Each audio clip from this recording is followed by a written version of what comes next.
Henna ఎలా కలుపుకోవాలో చూపిస్తాను. కావాల్సిన బీట్రూట్, ఉల్లిపాయలు, హెన్నా ప్యాకెట్ ప్లస్ కాఫీ పొడి. ఇలా ఉల్లిపాయలు, బీట్రూట్ ఇలా ముక్కలు కోసుకొని మిక్సీ పట్టుకోవాలి.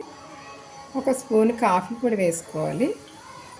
ఇదేంటంటే చింతపండు, కొంచెం నానబెట్టిన చింతపండు కూడా వేసుకోవాలి, మంచి కలర్ వస్తుంది.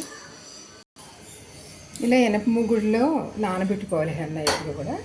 కొంచెం అది పేస్ట్ని శుభ్రంగా వడగట్టుకోవాలి. ఇప్పుడు ఈ వడగట్టిన బీట్రూట్ వాటర్లో హెన్నా కలుపుకోవాలి. మనకి హెయిర్కి సరిపడా హెన్నా కలుపుకోవాలి.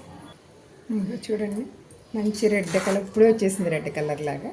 మార్నింగ్ కల్లా ఇది మార్నింగ్ పెట్టుకోవాలి, ఈవినింగ్ కలుపుతున్నాను. మార్నింగ్ పెట్టుకోవాలి. మార్నింగ్ కొంచెం నిమ్మరసం యాడ్ చేసుకున్న బాగానే ఉంటుంది. బ్లాక్గా అయితే మార్నింగ్ బ్లాక్గా అయిపోతుంది, హెయిర్ అంతా చాలా బాగుంటుంది. మళ్ళీ చెప్తున్నాను, బీట్రూట్, ఉల్లిపాయ, కాఫీ పొడి ప్లస్ కొంచెం చింతపండు. నిమ్మకాయ వేసుకోకపోయినా పర్లేదు, చింతపండు వేసేసరికి ఏంటంటే బాగా బ్లాక్ అవుతుంది. బ్లాక్ అయ్యి వెన్న మంచి రెడ్డిష్ వస్తుంది అనమాట.